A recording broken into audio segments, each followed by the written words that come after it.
Oh, geez, Doc. Where are we going to go? Back to the splash pages. I've got it. Shit. Ooh. You are, in fact, watching The Dorkening.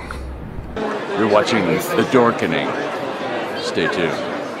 For all the geek news everywhere. Dorkening. And this is The Dorkening. Trust me, I'm smarter than these guys.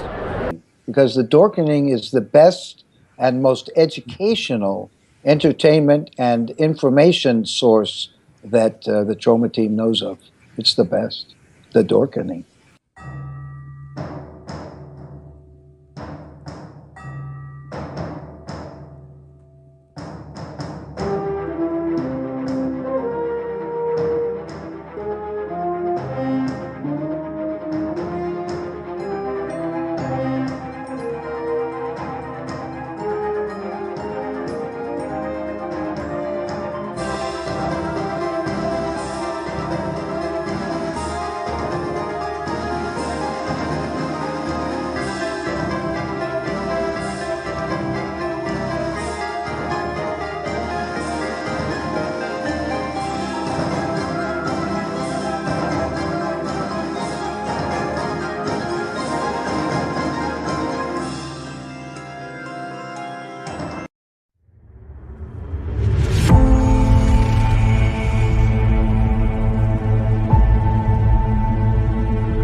Everyone thinks because you're a zombie, you don't know good coffee.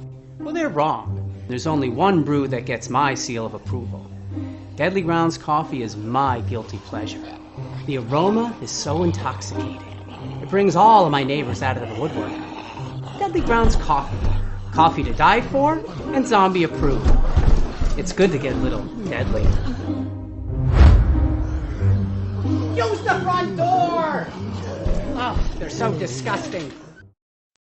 Hey, happy Tuesday, everybody. You are watching Splash Pages, powered by the Dorkening Podcast Network. My name is Leo. I'm the monkey behind the keyboard here. We have an awesome show scheduled for you, as always. And, we are back from Terrificon. We're extremely tired, but we're going to have a blast talking about it. And with us, as usual, Velvet. How's it going, bud? Hey, guys, it's your man, Velvet J. Not sure why I'm here because I was not at Terrificon, but we're going to hang in with the news and see what happens. And I'm really excited these guys had a great time and got some great interviews, and I can't wait to hear the stories. So let's go! Well, I kind of figured you could kind of ask us questions about it. That'd be a good thing about it. Oh. Yeah, because I know almost nothing. Okay, here. Jar Jar! Hello! Welcome to another Tuesday night. I am Jar Jar. Hello, Raz. Hello, Tom Dog. Holy crap, what a weekend. That was insane. What is the clicking noise? Am I hearing it? That's me. I'm sorry. You son of a bitch. I'm so sorry. I'm so sorry. Tired. Dude, Hey everyone, I you're am sleeping on the so job. fucking tired of these goddamn snakes on this motherfucking show that I just had to. But no, we had an awesome time at Terrificon. Got to meet a bunch of peeps for the first time. Tons of shenanigans. Leo at least told me twice, Drew, what the fuck? And there's a lot to say, everybody. So let's get into it. And last but not least, someone that some of us got to meet for the first time ever, Kari Sanders. Hi, everybody. I'm back. Red Tusker's back. He's drinking heavily.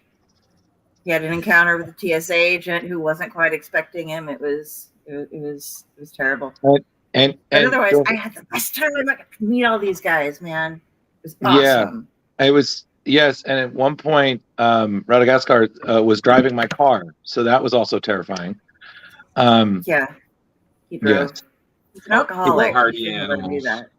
that. So let's just say this was Kari's first con ever.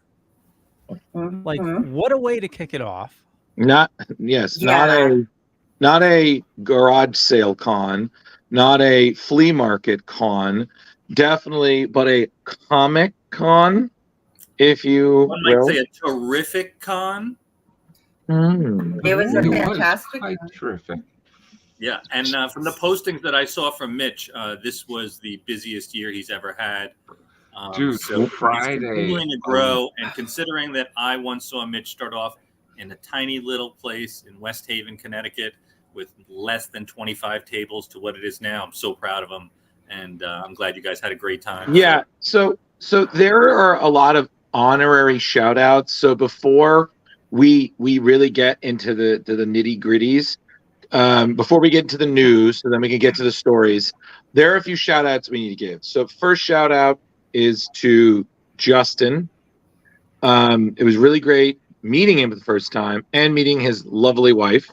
I feel like Justin, Megan, Leo's wife, who some of us got to meet for the first time. I'm already good. And then Harley, and then Jeremy's beloved, and maybe even my lovely Ange should just meet and form a wives of the splash pages and just be like, how do we deal with these children? You know, because buy us toys. Yes, Put us in the corner. But I need to say, for the record, and I know he's watching, I believe Raz gets Best Friend of the Year award for ensuring that that our very own Kari Sanders made it, because Delta was doing everything to make sure she wasn't. Yeah, you guys were lucky. Emily brought me my meds and sandwiches. I had totally forgotten to take meds and everything. I was out of control on Saturday.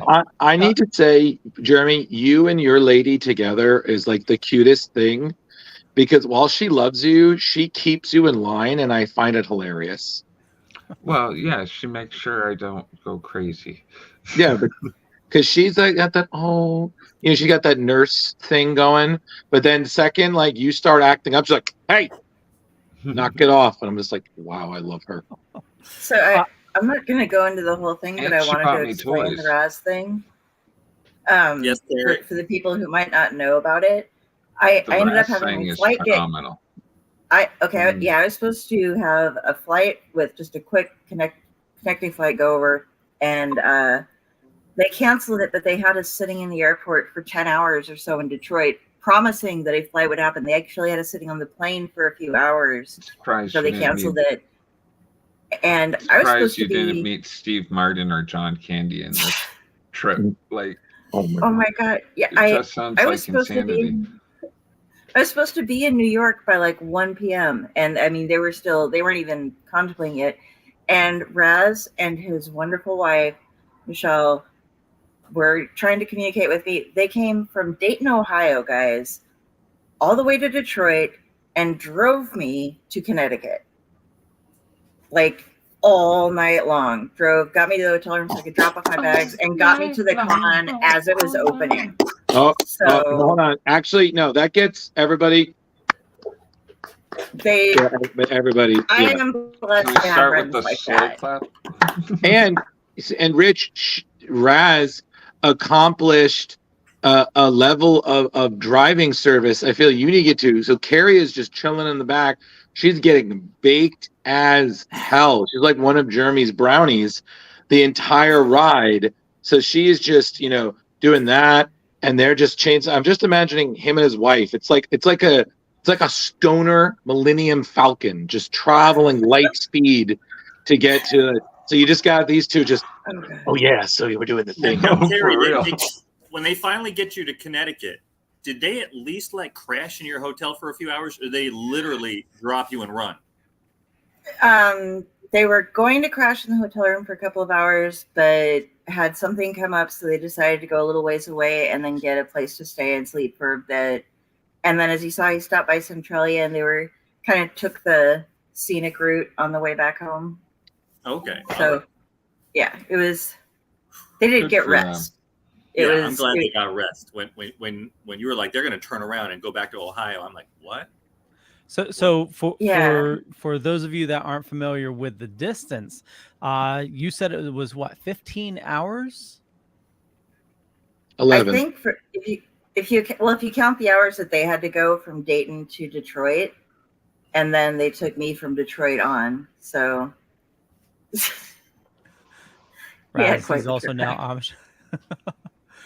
Poor man. But it was like 11 and a half hours after we left Detroit. So something like that. Suffice it to say, above and beyond friend mode. Yes, Nobody my got sister a was picture like, of the table when it wasn't a mess. Yeah. So that was our job.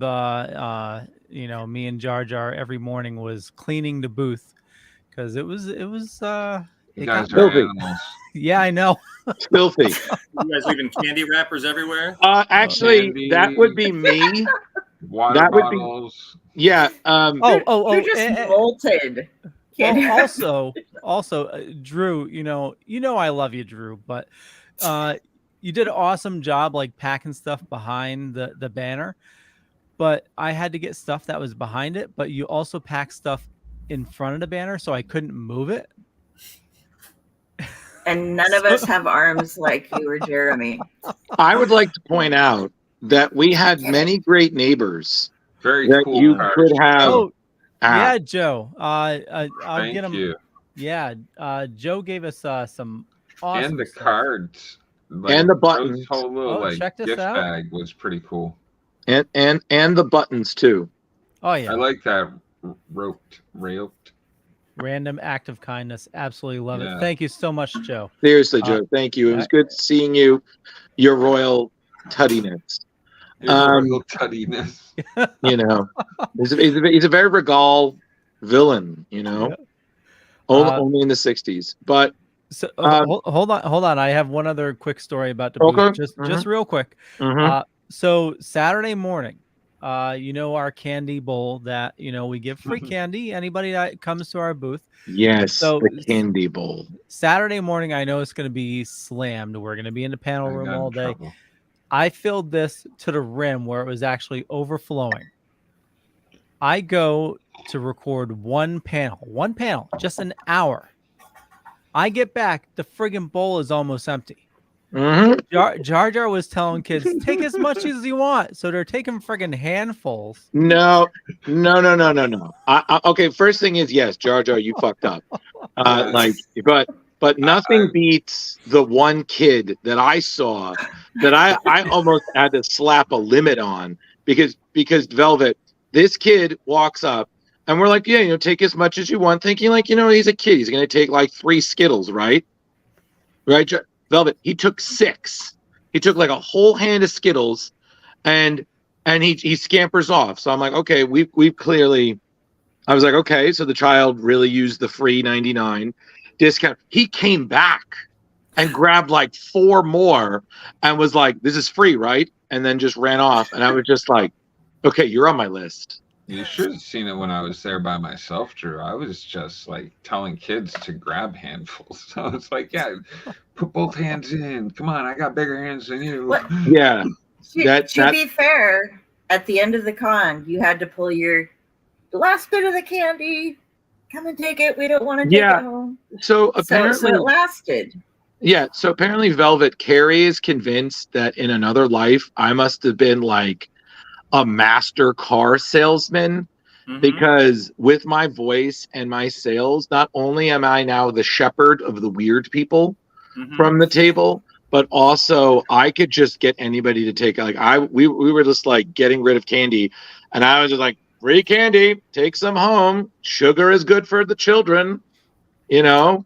So now were all the con goers, were they aware of shall I say smell resistance? I had one oh my god, that was so funny. It was disgusting. This gag was really bad. It smelled like cat urine. Oh my god. Like it was very bad. It was a group of females too, so that was discouraging. Were they costumed or were they just plain? Yeah, they were all like anime costume. They were younger people, so like smelly anime girls. Yeah, smelly anime girls. So before we get into, it hit me like a brick too. Like Drew's doing, mind you, I have to give praises to all hail King Drew, the king of the con, because that man, his interviews were so good that I did not want to step in his way at whatsoever. Like, I don't know if you got to listen to though. him. Thank you. I know I need to, and I should have, but Leo, he was doing so well. Like, did you not do any, Jeremy? He did. I did one with David Thorne Wenzel, but like Drew was engaging these people so well. I felt my questions were beneath him. Oh my god! Okay, before we get to the more flattery, and thank you, Jar, that was sweeter than molasses. Can we bang out any of the news first, so then we can just spend the rest of the time talking about Terrificon and stories and such? And by the way, David Thorne Wenzel, nice, sweet man, said we could contact him for long form stuff anytime. A bunch of them actually did. So, and who is that, Jeremy? That's artist of the Hobbit. Yeah, Hobbit. He's done actually quite a bit. Avengers, a bunch of other fantasy books. Was he the one that was like doing actual little sketches? What? He's the one that Steve showed us the drawing. Yeah, exactly. Yeah. So if you if you bought a print from him, he was doing like a little sketches. Yeah, on the remarks on them. Yeah, they're really nice. He does very fantasy kind of like trolls and like Misty Mountain kind of things going on. Yeah. But like I said, we'll get to that in a second. I think we should just bang out the news, then we can just talk about that. Bang, Peter. I will start off with some of the news, and I'm sorry. I gotta bring this stuff up. We did experience a significant death recently, one that I think hit everybody. Paul Rubens passing away. He's young too, right? Yeah, I think 70. 70, right? And it was and Velvet, correct me if I'm wrong, brain cancer, right? I didn't hear that. I know it's a kind of cancer. So and he was battling it privately for about 6 years. It's just another case of someone in the nerd world just quietly battling cancer and just remaining strong. He probably fans. had it when he was still working on Gotham. Yeah. Oh wow. And it was just crazy. I knew him when he was attending conventions. He was going to showings, and I was just like, when I found that out, I was like, oh my gosh, like, And just so because I brought it up, Drew. Yeah. So in Gotham, not only did he play the Penguin's father, but also, if you guys remember, in Batman Returns, he was also Danny DeVito, the Penguin's father, as well. Yeah. the continuity. And then other roles, obviously Pee Wee Herman. I mean, come on. Groundlings. Oh, he Yeah. was in Blow. He was in Yep. a lot of Don't- stuff. what- He was guys, in Blow. He was great in that. Yeah. we're forgetting Mystery Men, the spleen. Oh, Mystery Man. Yeah. Yeah. So just real quick, we got a ton of people watching. Thank you for tuning in. If this is your first time, we're going over some comic book news, and we'll get back to Terrificon stories after we cover the news. Yes. So, Don't worry, everybody. This is not the Debbie Downer news. Yeah. Although it kind of is. And then and we're just covering a couple stories today because we want to make sure we get to Terrificon. And then on top of it, also, he was the voicing Batmite on Brave and the Bold. Yeah. So, but the sad thing is, again, Pee Wee Herman, everybody, great act.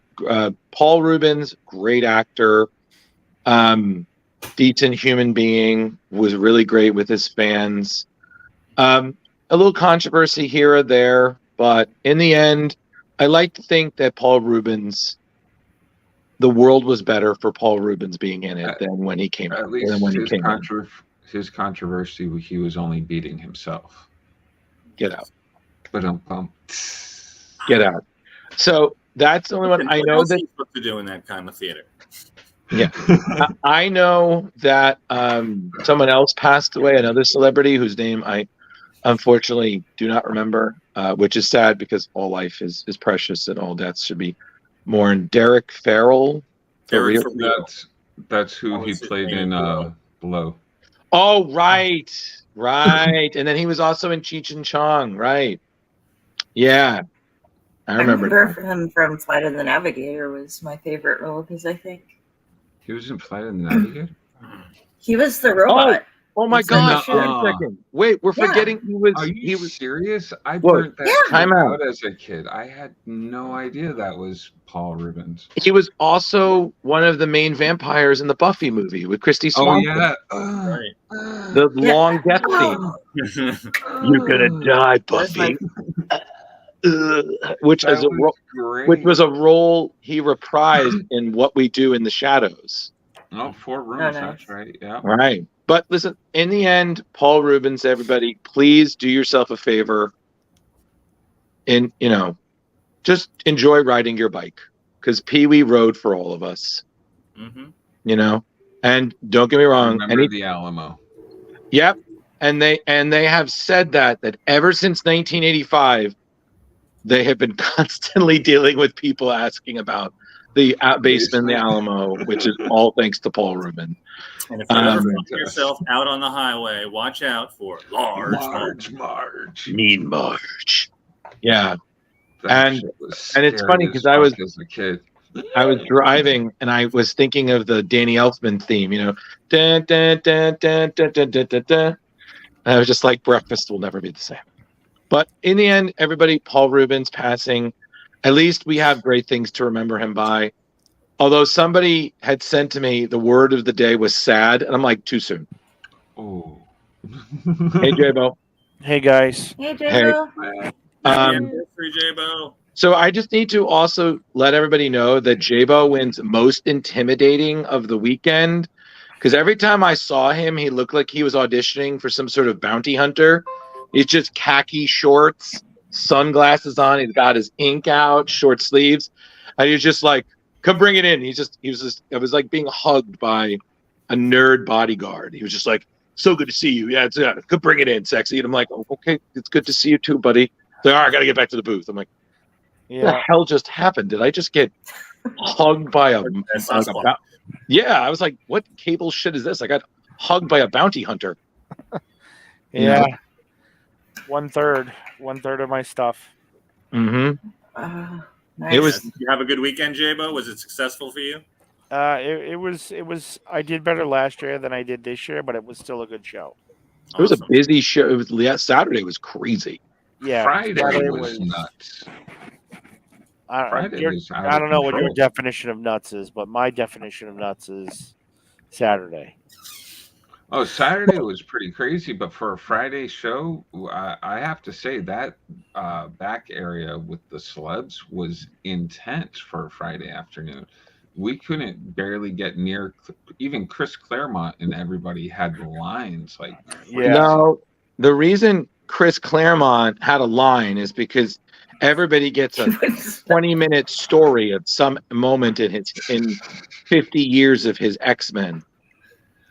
Are we still doing the news, or have we deviated now? Well, no, we're still going to do news. So, okay, let's crank through it. Let's crank. Yeah. So before because I only have like 4 comic stories. They're all Marvel. Does anybody have anything else news that they want to discuss first?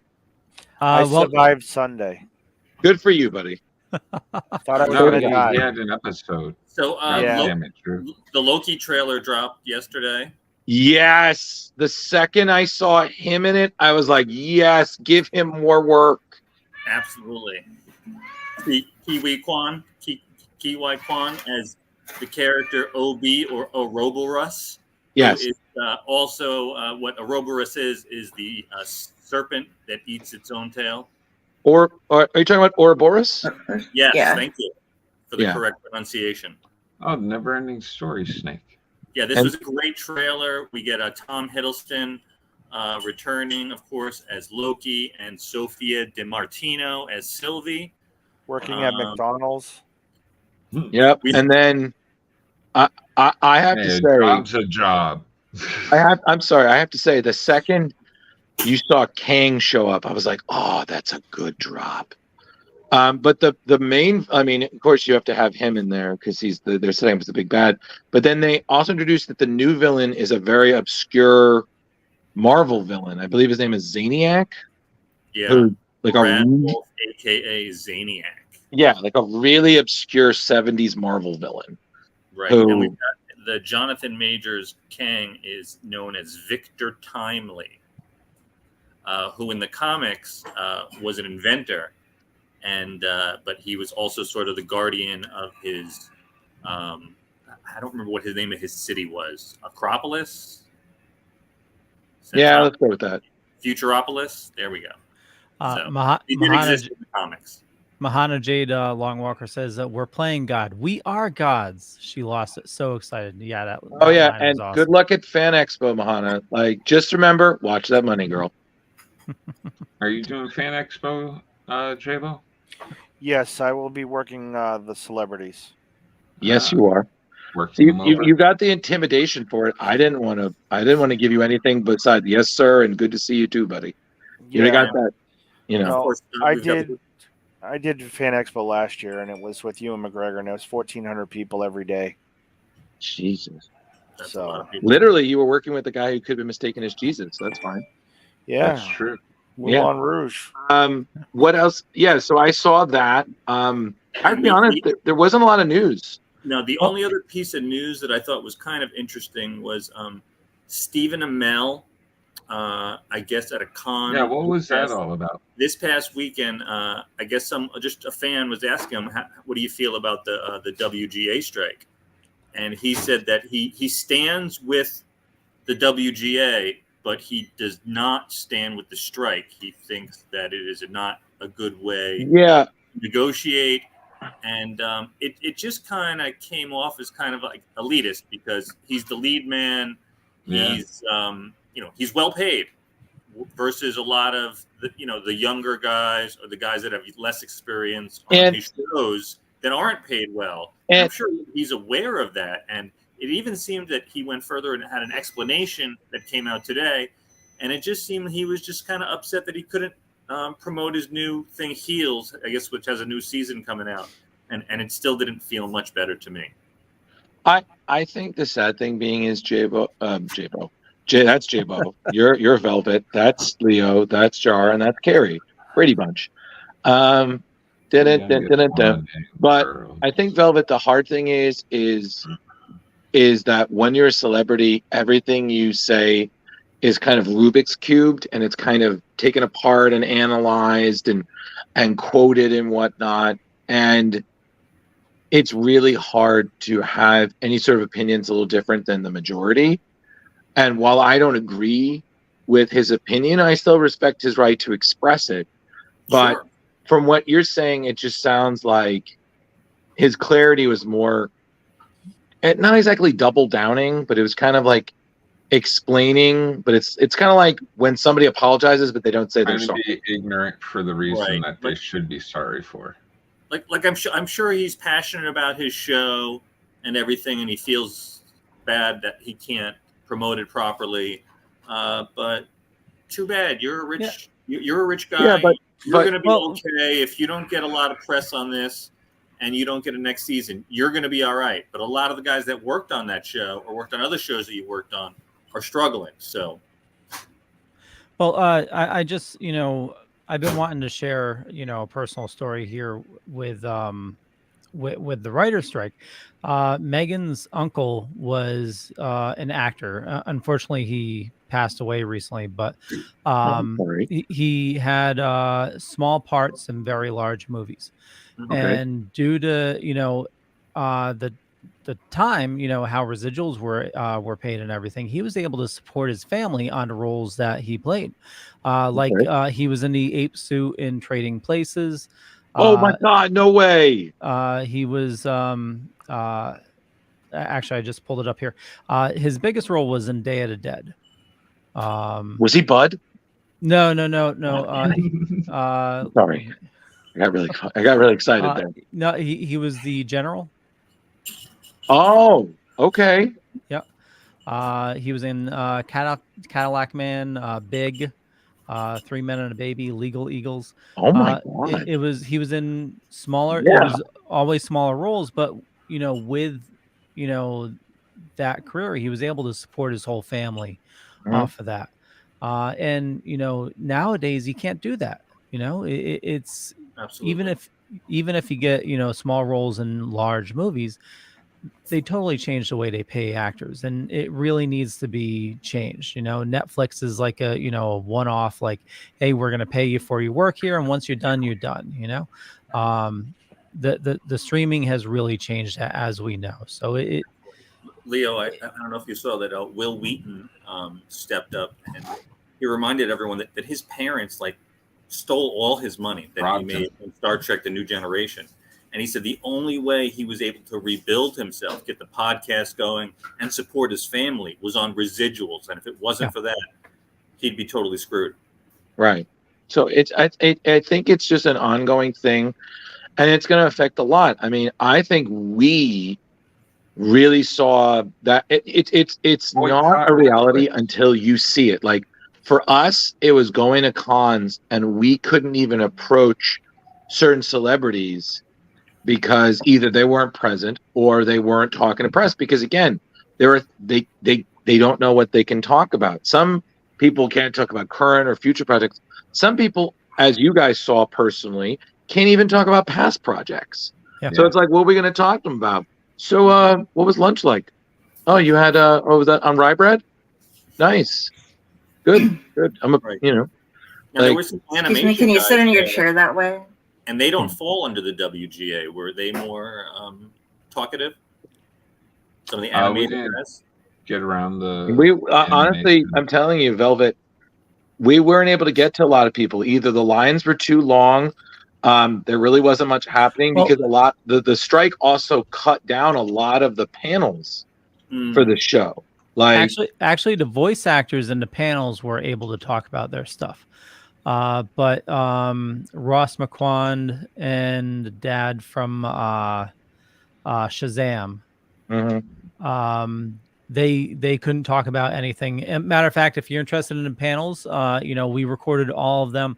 We're going to be putting them up on the Splash Pages YouTube channel in the near future. But the Ross, oh, sorry. Oh, no, I was just going to say it was hilarious. They got into a battle of who could do the best Christopher Walken impression. They being Leo? Ross McQuand and the dad from Shazam. Okay. And when people asked them about their work on Walking Dead, they would say, I don't know what that show is. But I can tell you about a job I had several years ago, and I really can't talk about it. Remember the panel with Lex Luthor there? Michael. Oh, sorry. Yeah, Michael Cutlets. He was really treading that line. He was talking about a lot of things that he probably shouldn't have been. Oh boy.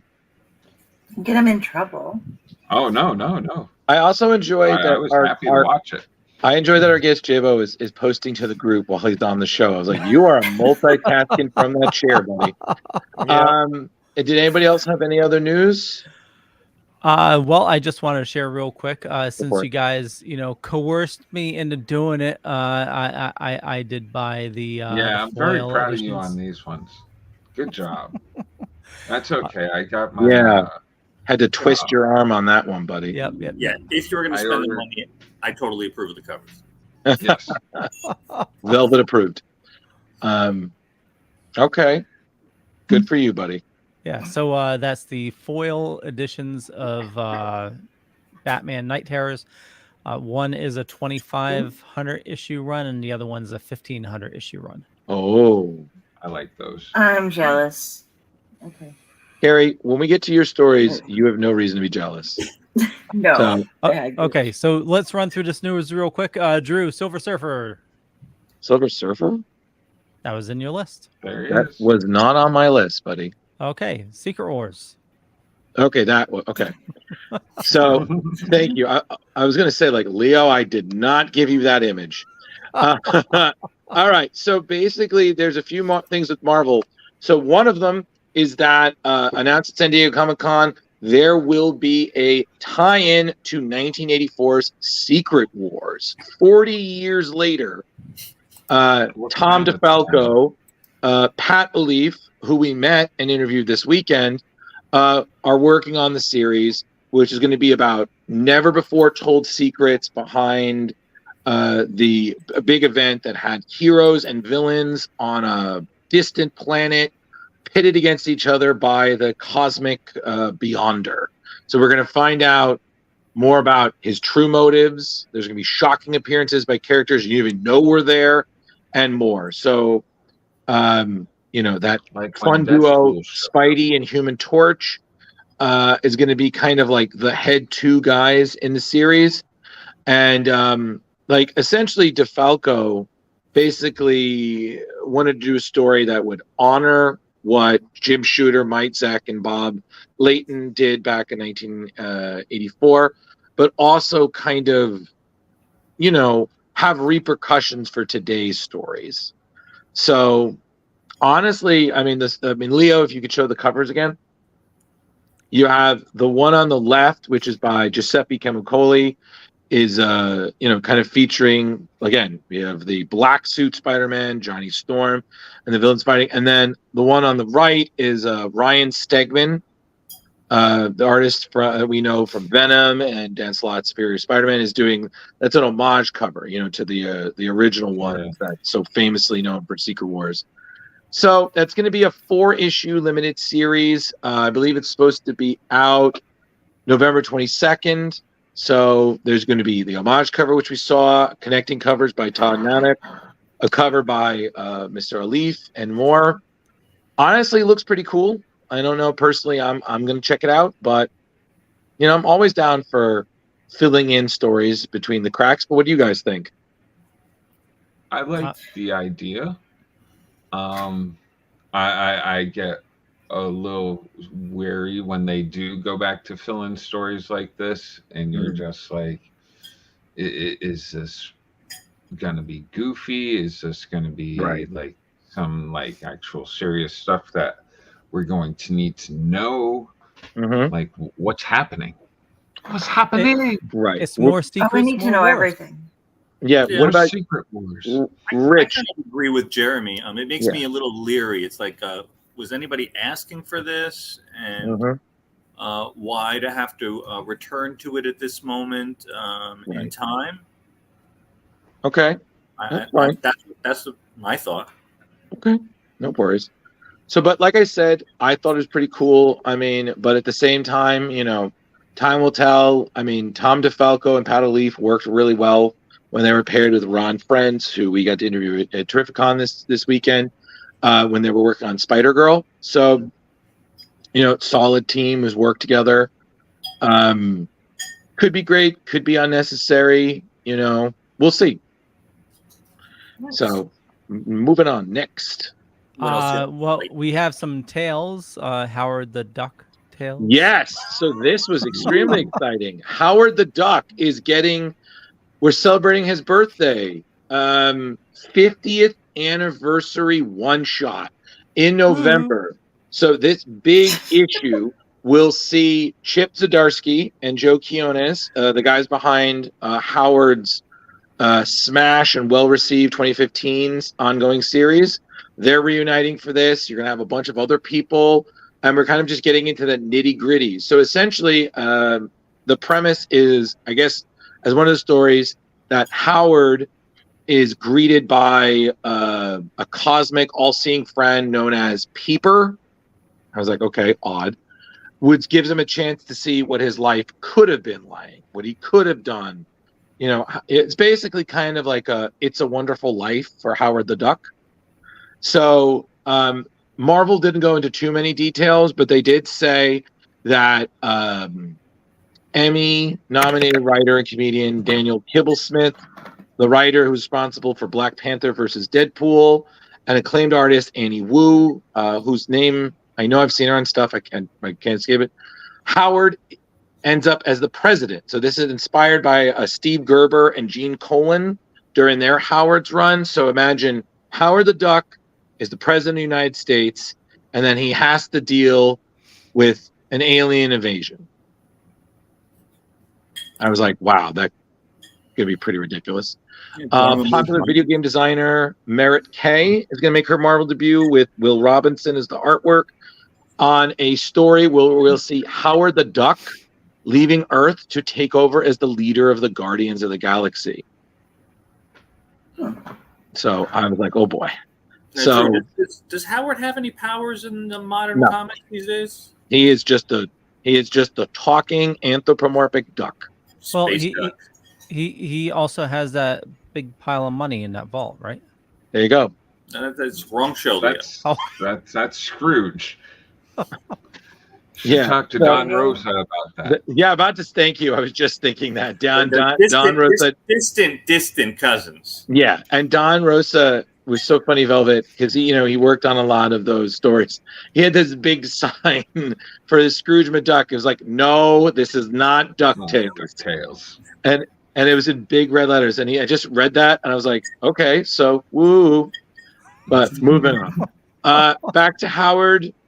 This is going to be out on the left. You have the Ed McGuinness 50th anniversary story where it looks like Howard's party is ruined by Hulk and Thor battling it out. And then on the left, you have veteran artist Ron Leem, which looks like Howard being pursued by Dormammu's The Mindless Ones. And I think one of them's wearing Howard's hat. Yep. So honestly, that I might check out because I feel like everybody is doing anniversary oversized issues. Like they're the new fad right now. But I think this could be actually worth a read, at least. I don't know if I'd buy this, but I'd check this out. Not a news item per se, but I did notice that Christopher Nolan was talking about Heath Ledger because apparently it's been 15 years. It's the 15-year anniversary since The Dark Knight came out. Oh, wow. Nice. Of course, everyone had nothing but fantastic things to say about Heath's performance. So. Of course. I mean, I didn't see anything about that they're rolling out any special editions or anything like that. I think they're just commemorating the anniversary. Oh, of course. Well, hey, listen, you got to, again, Heath's performance will go down as one of the, when that dropped, I saw so many, his style Jokers, some great, some, but I think, again, it's Velvet. We've talked about this. It's just it's the beauty of the multiverse and multiple interpretations. There's literally a Joker, a Batman, a Superman for everybody. Yeah, so I think absolutely. That's pretty great. But I think he definitely gives out one of the greatest cinematic performances of all time. So I don't think I could let this moment go without mentioning that. Oh, totally, absolutely not. And honestly, we still miss him. I love watching his films. He was such a great actor. And I know if he were still here with us, he'd probably be still making great movies. Absolutely. And what a shame that he actually passed. He never got to see the impact of what that movie did for people. Oh yeah, and did for superhero movies in general. You know, so Absolutely. yeah. So I believe Leo, I had one or two others. Yes. So yet Daredevil. again, Daredevil is being relaunched with an issue 1 following Chip Zdarsky and Marco Ciccecco's Oscar-nominated run. We last saw Matt Murdock sacrificing himself to a hellish fate. Now Matt Murdock is back in a new series by writer Saladin Ahmed and artist Aaron Cooter. So hitting the stands September 13th. This issue will show the price Matt Murdock had to pay to literally escape the afterlife and what sort of quote-unquote biblical consequences his freedom will do. We're looking at a changed man who's embraced a new role in life while Elektra is still the woman without fear. So you have this thing where Elektra wants to give Matt the peace he deserves, but a new enemy has other plans. So Matt's appearance is unleashing an unholy threat, and then in order to save Hell's Kitchen, Matt has to essentially be Daredevil once again.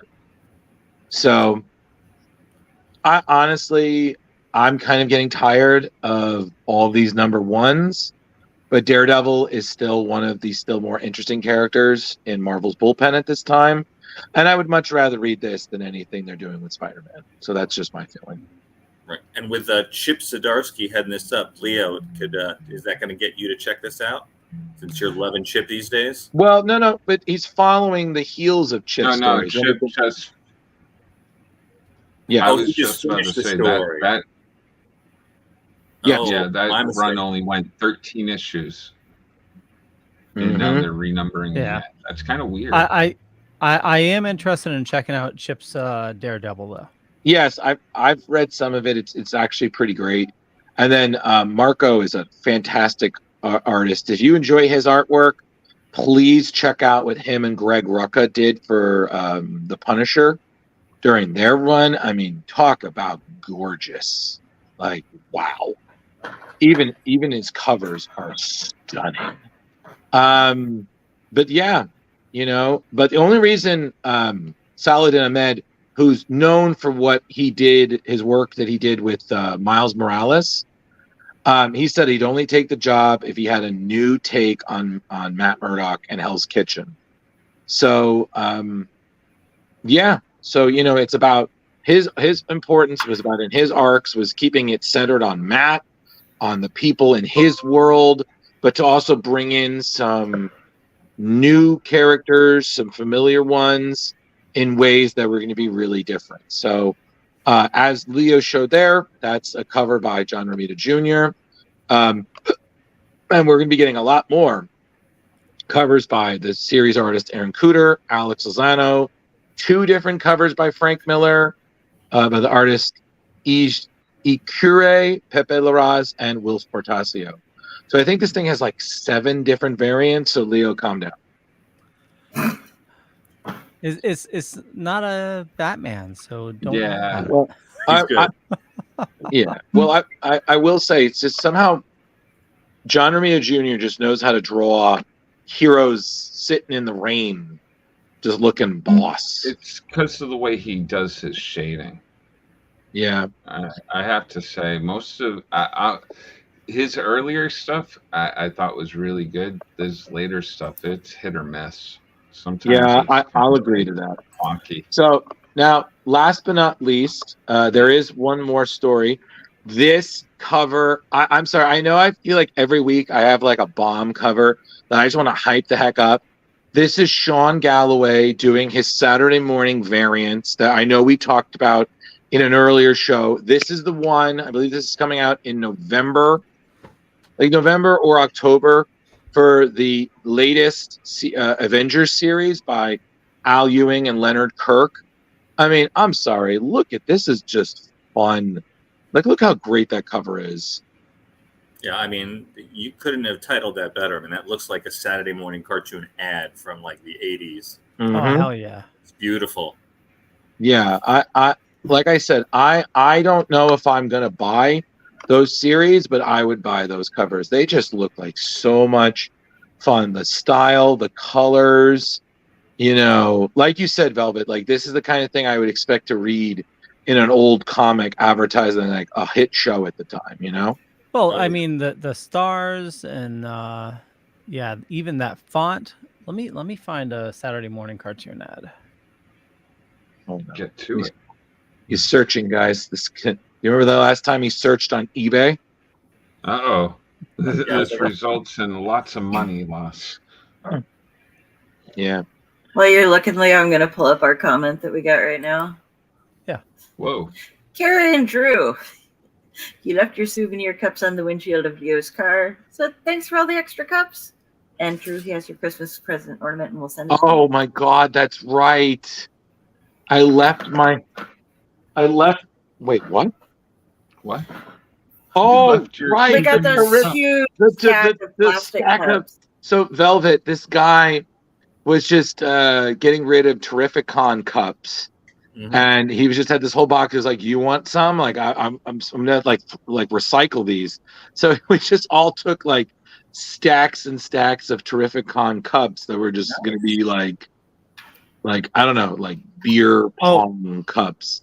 And I totally forgot I left those. By the way, Steve, I think some of those were mine because mine are gone. So he got extra. Yeah, because he needs them, Steve. It's very metal. Thank you, Steve.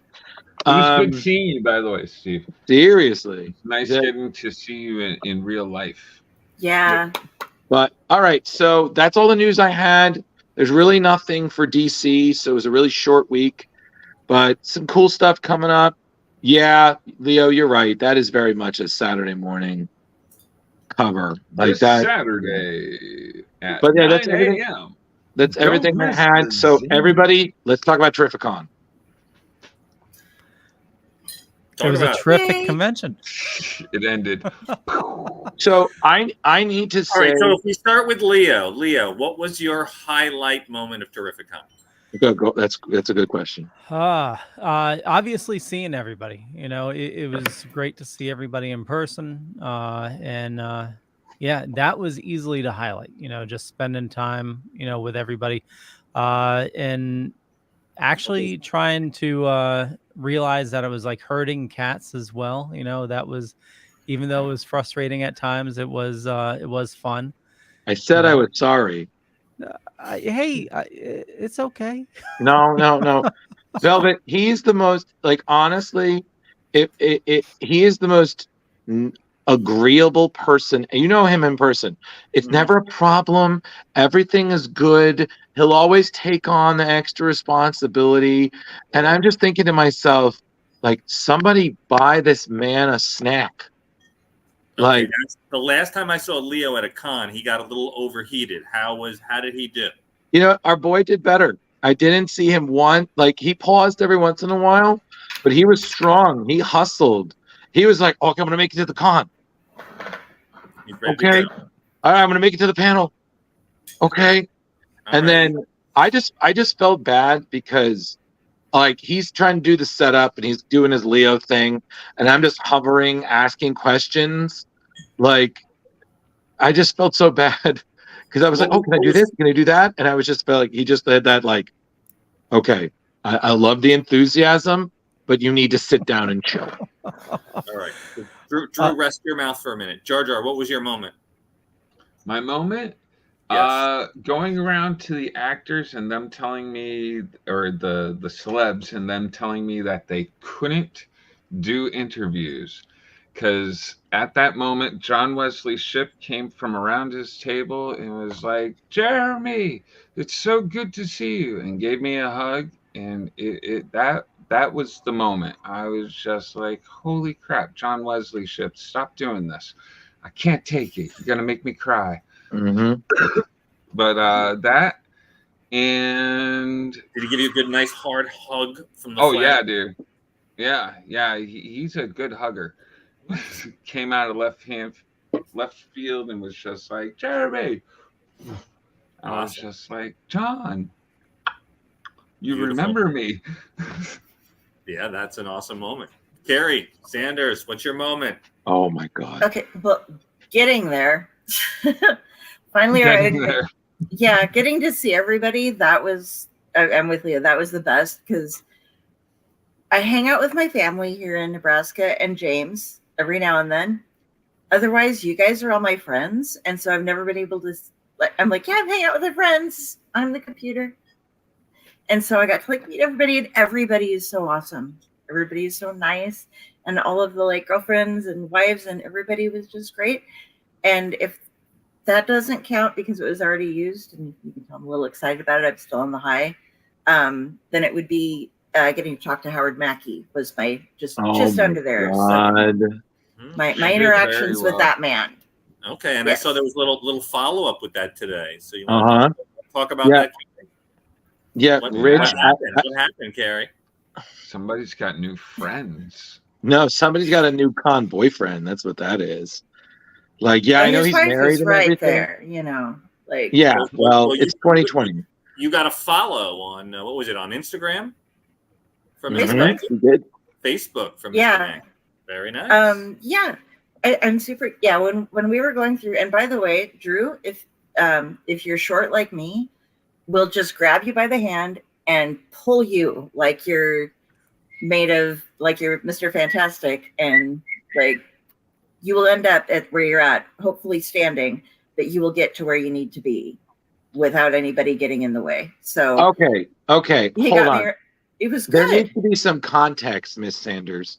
So we had to get to a certain location, and I've got Jurassic Park legs, so I'm just running down prey, and Kari's kind of like Harry keeping up with Hagrid. Every one step is like 3 of hers. So at one point I was like, okay, give me your hand. I got this. So I'm literally tugging her. And the worst part is we're going through a minefield of Instead of cosplayers. slowing down for her. Yeah, and people still going the same speed. So Kari is just like, oh my God, what? This is a horrible idea. Please let me go. And I'm like, no, we got to get there. We got to get to Artist Alley. And she's got her bag flipping up. So she's hitting people left and right like an obnoxious New Yorker.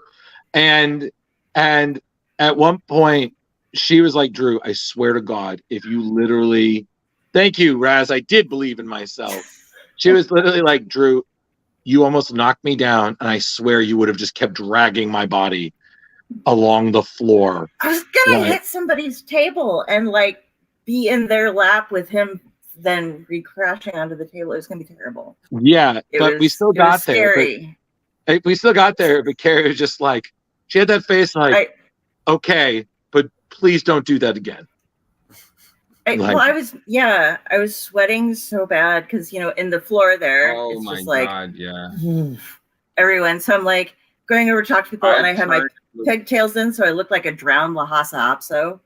Just I turned and looked at Kari, and I was just like, "Oh, you don't look like you're doing so well." But Velvet, you have to understand context. Kari went to the Midnight Suns panel, and she asked such good questions that not only did Howard Mackey sign a free print, and I'm talking a poster, a ghostwriter print for her, a huge one. Even her, him and D.C. Chinchester, who worked on Daredevil, who's part of the almost panel. Got it, Drew. Almost. What happened? Terry Kavanaugh. Chichester. Chichester. Yeah, Chichester.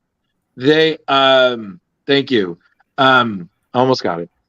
They were all super impressed with the level of questions that Kari asked, just because everybody was coming with some super basic shit.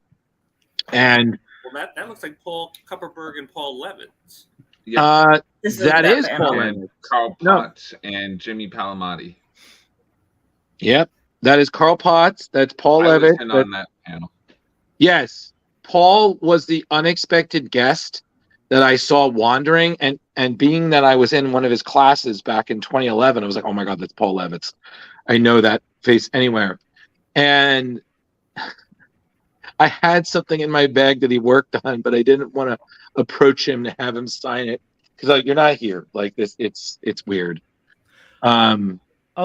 Speaking of surprise guests, so on Sunday morning, Mitch and his crew did an episode of IndieCast, and they had Indiana Jones one.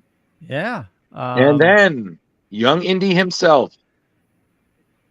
Yep. Sean Patrick Flannery. Yep, and he was telling some stories about filming. He was talking about one time where they were on a boat, and he kept on telling them, we can't do any more takes because the boat is hitting the bottom and we're going to capsize. And the director said, no, we just need one more take. And they're going around, it hits the bottom, the boat capsizes. Now they're in, I think he said like the Congo or something like that. He said as soon as they hit the water, he sees the gators.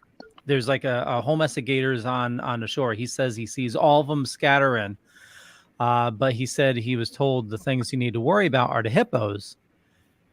And he sees hippo eyes off the shore going under. He thinks he's gonna die, so he dives and tries swimming towards the boat.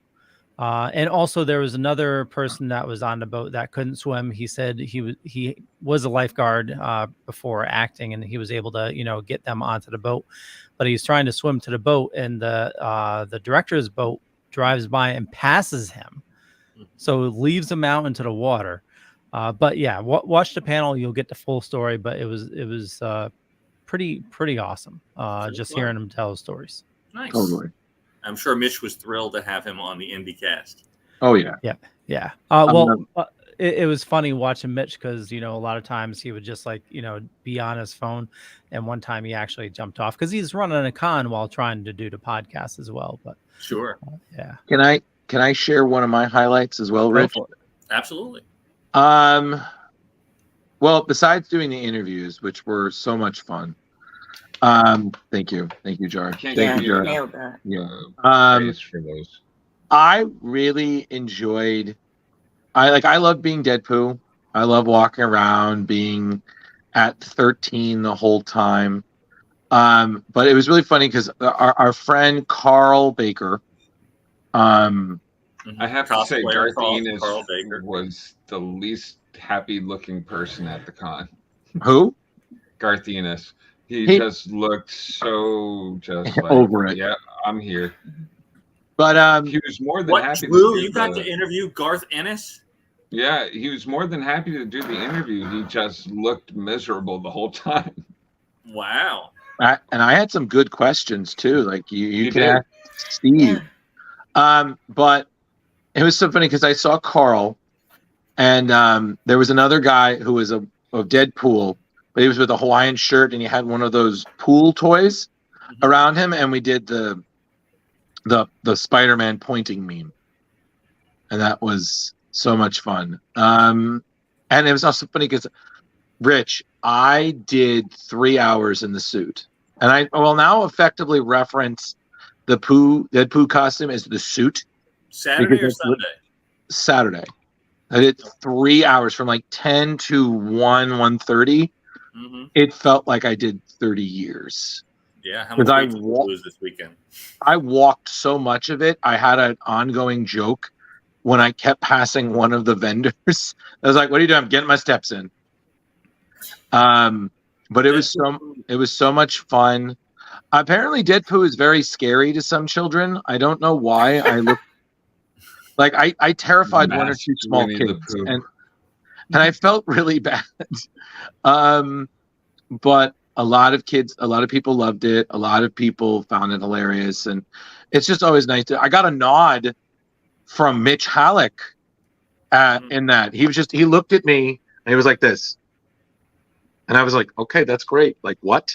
Thank you. Like, you see me. Nice. There's a lot of great moments. Give me.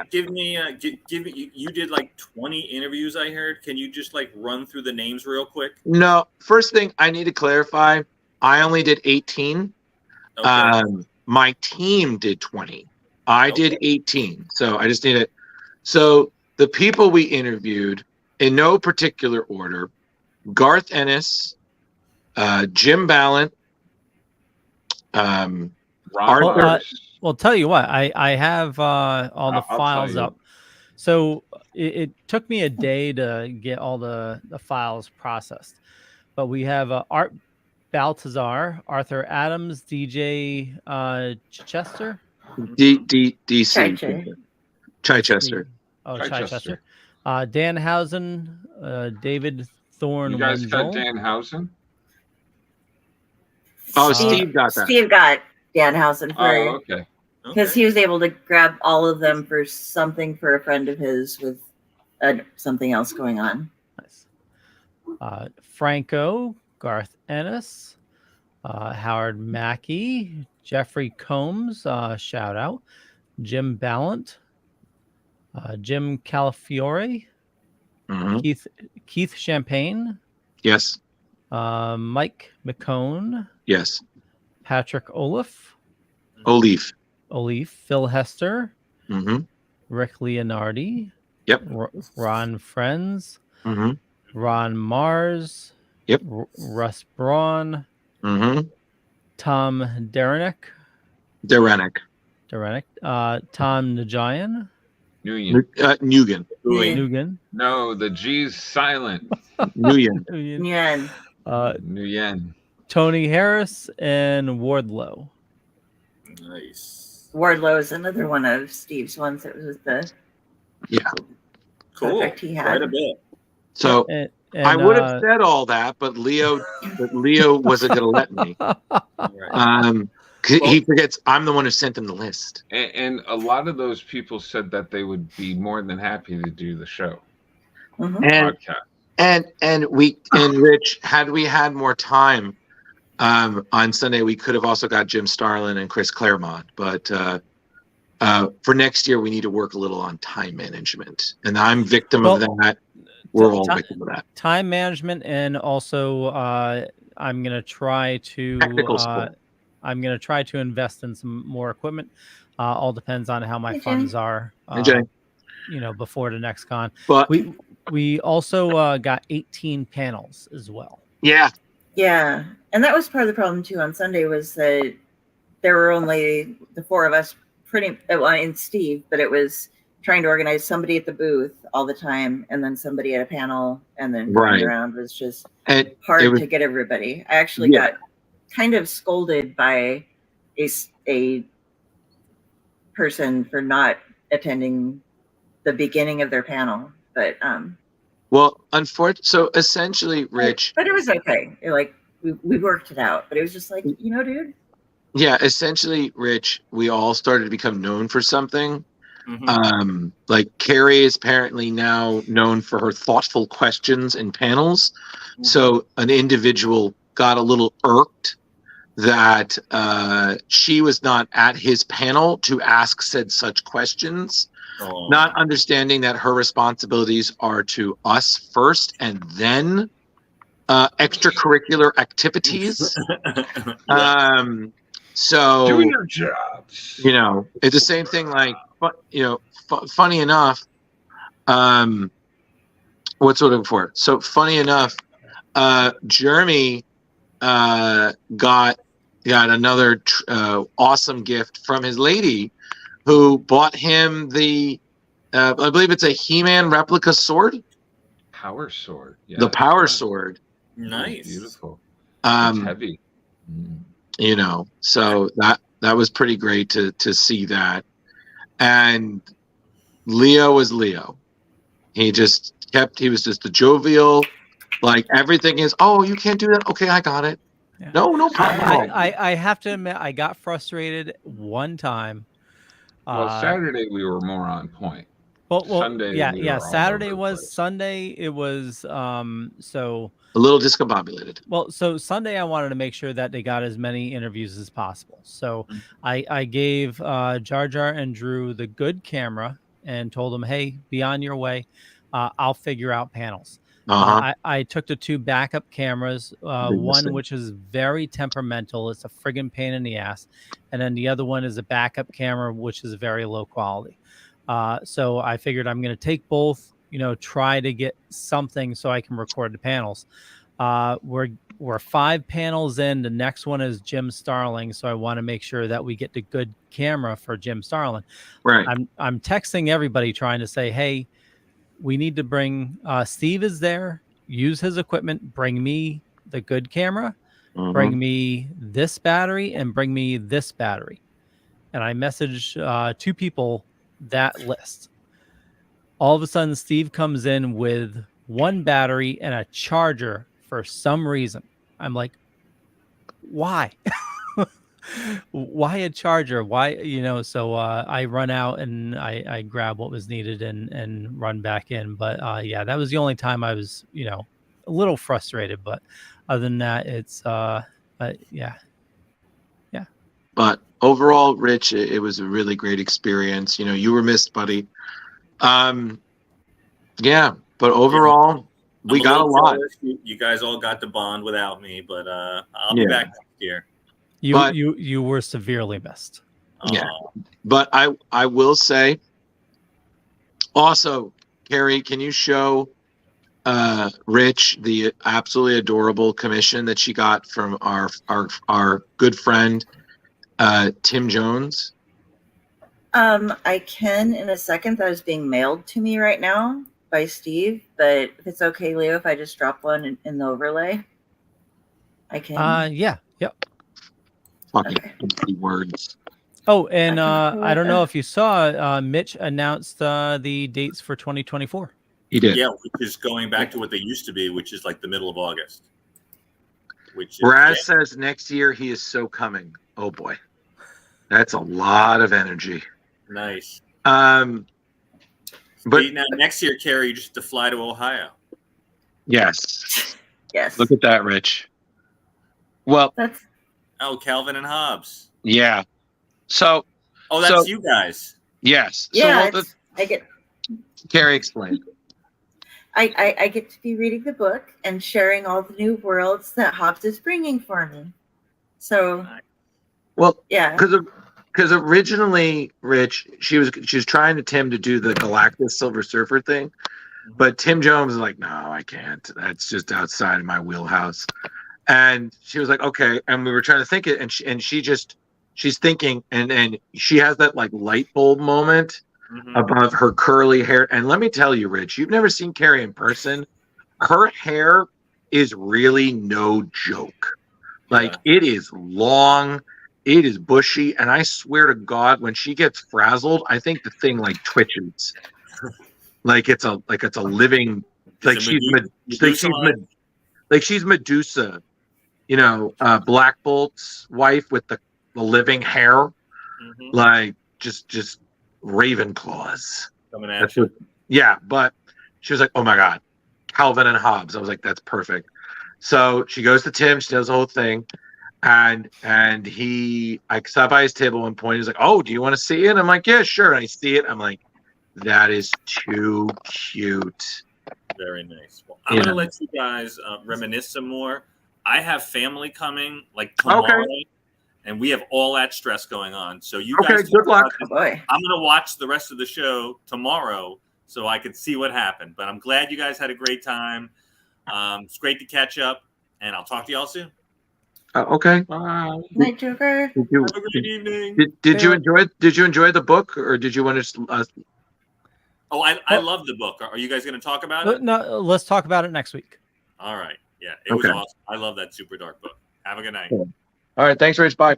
Peace out. So I wanted to share Tom King. And like I mentioned before, everybody that's watching, all the panels will be up on the Splash Pages YouTube. But Tom King's panel was awesome for the first 20 minutes.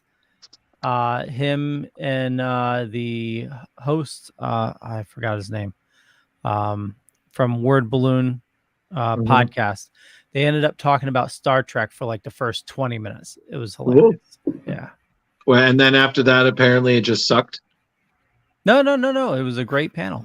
Okay, cool. Because you made it out like, oh, those first 20 minutes were amazing. And I was like, and then what? It was it was just funny that they were just talking Star Trek. What was your lamest panel? What would you say? My Sean Gunn. No, we can't say that. They might be watching. Oh, come on. Yeah, I want to be truthful with my fans. All 5 of them. All 5 of them. That's my mom times 5. I don't know. I mean, all of them were great. I mean, they had one where it was a attorney, and I thought that was going to be a dull one, but that turned out to be an awesome one. A matter of fact, we're going to have the attorney on the show, and turns out he's an attorney. He was an attorney for DC, and he was telling the story how he is responsible for the bat nipples. Oh God! Oh wow! What do you guys want to talk about? Do you guys want to talk about some of the favorite cosplays you got to see? And Tom Dog, yeah, we'd love to see you there. That'd be great. But who stayed for the cosplay contest? Yeah, it'd be Kari. How'd it go? Like you must have got to see the abundance of cosplayers. I don't recall. Funny you should say that. It was odd to me a little bit because some of the best cosplayers were not involved in it at all. Well, yeah. But I mean, like there were some really good ones, and they just didn't enter. But they had the kids go up first and do their thing, and they were all super adorable. Mm. And then the problem was we had the camera all set up, and except one, it needed to be back further, but there was no way to know that ahead of time, and it was like around a chair leg. And so the guy who was hosting it, instead of like talking, because there are all these people filming, instead of like staying in the middle of the stage, he kept walking off to the corners. So you like tip the camera just a little bit to get him talking, because he kept addressing the audience from the sides instead of the center. And then when they had everybody get up on stage, they filled it up so far out that it was either like I panned a little bit here and there, and then I just kind of picked up the camera and moved it back eventually, because it had to be back, because then they were asking the judges not to get up but to talk from the chairs right over there. So it's like, okay. And then there was this kid. Yeah, tell them about the Hulk thing. Yeah, there was a little itty bitty Hulk with the big fists and stuff on there, and they sat right in as soon as the kids got done, they sat in the VIP seating, like right in front of where I was at. And because it was taking so long to get the adults organized for some reason, they just kept encouraging him to Hulk smash. So like the host had him come back up on stage, and this itty bitty is just running around screaming Hulk smash and beating the hell out of the stage for like 5 minutes or something. And then, which meant that, yeah. And then he goes on to sit back down in the front and makes sure to say something to every single person that goes on stage as they're coming off. Like, I like your hair. You have a good cape. Hulk smash. I mean, everybody else kind of thought it was adorable. I was just kind of like, oh my Jesus Christ. Well, it's oh God. Oh, is that him? Yeah, it's totally him. Yeah, that was before the thing. But, oh, goodness gracious. Like Drew. That's not me. Looked a little bit. Yeah. That's not me. But yeah, I did end up having a couple of issues with the camera. It stopped recording because I pulled back so far that the button triggered. Oh, I did see that. I started it up again. But I do need to say that in terms of some of the great cosplays we saw, that Fantastic Four. I mean, I know I've seen them before, but they were great. I only caught him from the side. Yeah, he does. The Mr. Fantastic of that group does a great Peter Parker. That costume was awesome. The Spider-Verse Peter Parker. Yeah. For the first one. Yeah, he was stupendous. Oh, that Namor was great. He looked the part. He had the ears. I was like, wow. And then the Anastasia was also great too. There you go. All right, Leo, we'll save it for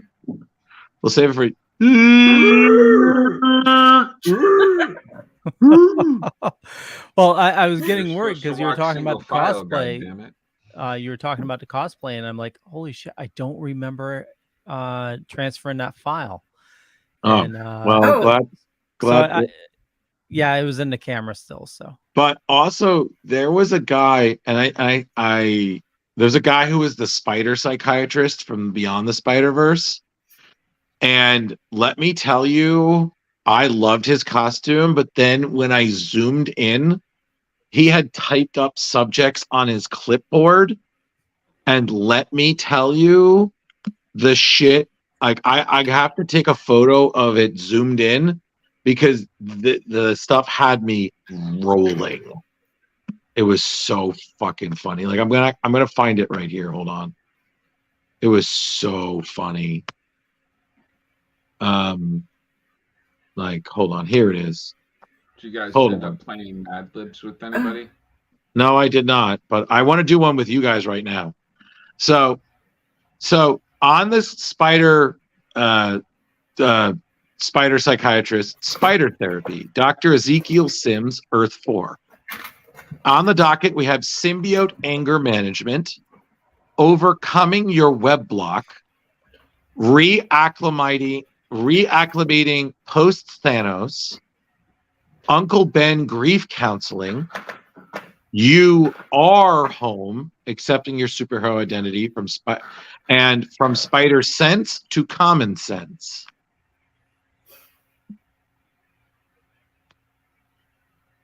So I thought that was genius. Absolutely. Yeah. Oh, the little girl was great too. Oh my God, that made your more weekend. Children. It was no, because she gave you a with me. business It was card. it's because there was like this little 6 or 7 year old girl dressed up as Alice from Alice in Wonderland has her business card that she's coming up and giving to us as we're giving her candy and stuff, and she's just like, she apparently cosplays all the different Disney princesses, and her cards had little hearts on the back and stuff, but they were professional.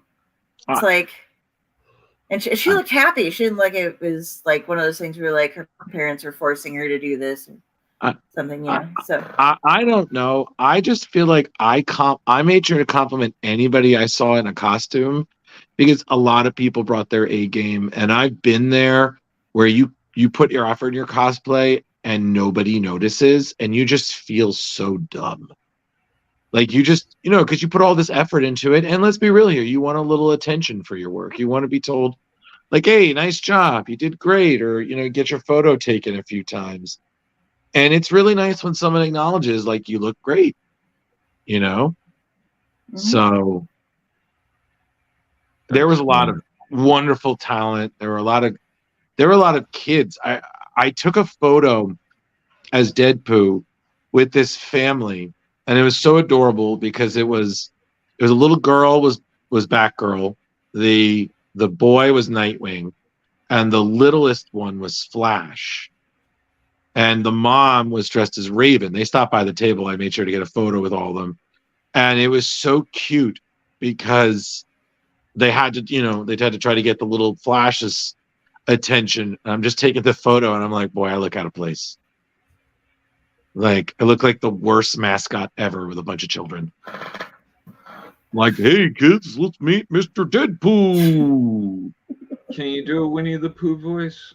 I can't go there. No. Hi. Oh, bumbling in my but I did meet Jim Cummings, the voice of Winnie the Pooh, last year at Terrificon when I was dressed in the suit. And I just stopped by to say hello because I just kind of wanted him to know that in this timeline we exist in the same universe. And he looked at me and he just leaned forward. He's like, "Are you dead, Pooh?" And I'm just like, "Yes." And he was like, "Oh, bother." And he did like, he went right at the booth. "Oh, bother." And he's like, "I thought you were." And I'm just like, "I'm good." Like, I didn't want the photo. And I think, although his, I don't know if it was his handler or his wife or his girlfriend or partner took a photo of me. So I was like, I'm good. Like, who knows? Who knows? But they're making a part 2 to that movie. The first one wasn't that good at all. no, we're not I going to. haven't watched it yet. We're not. Don't, Kari. Just don't. Oh, okay. It wasn't Don't okay. worth it. Just don't do it. Just don't Skip it. skip Okay. it. But God, it was Or so if much. anything, Tomb of the Terrible might enjoy. That's what I was just thinking. Yeah, but I have to say, it was just so much fun having, like, I agree with Leo. My favorites were the after con meals. Like, we all just got to sit down and eat and bullshit. Hey, Chris, you were missed, buddy. It would have been nice to see you. It was just so great just seeing everybody. I think personally the thing I really enjoy is, and thank you to Leo and Rich and everybody else, is that I've seen the same person more than once and people know me by name. So these comic book creators are like, "Oh, hey, how you doing? It's good to see you." Like, Tim Jones, Joe St. Pierre. I know Art and Franco before I was ever on the show. But then, like, last year, Keith Champagne and Tom Nguyen. Thank you. I caught myself with Jeremy. Okay, but I will say another great moment. And Jar, I don't know if you were there for this, but when me and Justin went to meet Tom King. I don't recall. I know I was there a few times when we went over there. Talked. Yeah. I was there when you talked with Tom King. Yeah. So and Mitch Gerard. Yeah, exactly. You were there. So Yeah. Long story short, everybody, is that some of these artists are really great to talk to, but some of them, because they've signed with certain, let's say, organizations, there are rules. So you have to talk to handlers. And sometimes the handlers are pretty chill, and then sometimes it's the opposite. So we tried to get interviews with some of people who are very big in DC. Unfortunately, due to some sort of weird bureaucracy or conditions, we weren't able to do so. But one of the best things was me, and I think it was Jeremy, and then Justin got to meet Tom King and Mitch Gerards, and we got to tell them, and Leo, I wish you were there for this because you would have had a ball. And we had to tell them how much we loved Mr. Miracle. And if you could have seen the look on their face, they were so happy to hear, like, it meant the world to them. And that's, I think you realize when doing the research, how much of a personal project Mr. Miracle was for both of them. Like, especially I learned that they based a lot of Barda on both of their wives,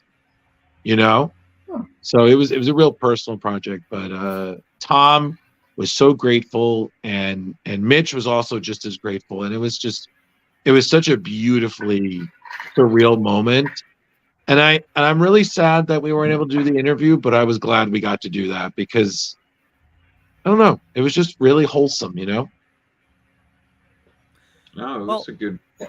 Maybe we strive to get them on the Tuesday show. Yes, that would be great. Yes, that would be so good. Along with everybody else that we got contact info for. Yes, yes, and props to Jar for handling that. Like every time, hey, busy Ron. Every time Jar was just asking the contact info, like I had to do something. I felt like you were a star, and I felt so bad. Like Leo, like him and Kari were both like, "You are doing so good," but like Leo, I really wanted to find more for them to do. Like Like seeing Kari in her element for Howard Mackey was great because Kari is fine when she's in her zone, but when she's outside the zone, she looks like a worm on a hook. She's like, "Oh my god, don't put me back in there." Well, so for next year, since you guys were able to get so many interviews this year, let's strive for next year to have 2 crews out doing interviews on Sunday. Yes. And So Saturday, Sunday, well, Monday. Well, Saturday is panel day. Best day of the week. Yeah. I just feel bad because on Sunday I can't stay to the very end because I got to get back to children, and I want to be able to do more for you guys. But I feel like Sunday really is the best day for interviews because it's not as crazy. Everybody's chill. You know what I mean? I Friday, think we could have got some on Friday. Yeah, except for people were just. Yeah, it was. Yeah, it's like kids in a candy store. You're all over the place. Well, now and no interviews on Saturday. It's too crazy. Yeah, no interviews on Saturday. So I really like next year might be easier to get interviews on Saturday with the comics and artists because I don't know if you guys have been watching the Terrificon news updates, but Mitch is mentioning something about different levels. Maybe a bigger space. Whoa! Oh wow! Bigger than Mohegan Sun? No, still at Mohegan, I'm sure. But like setting up a second level, you're saying? Yeah. Cool. That would be dope. How? I don't know. All I Science. know Do they have? That was on one of the posts that he had. He was just like, "I got one word for you all next year: levels." Are there different conference rooms or ballrooms on like the second or third level? No, on the other side of the convention center is a different. Sorry, on the other side of the casino is a different convention center that has an additional level. Yeah, but Leo, he used to use that last time. I remember there were. CT. We'll have to see.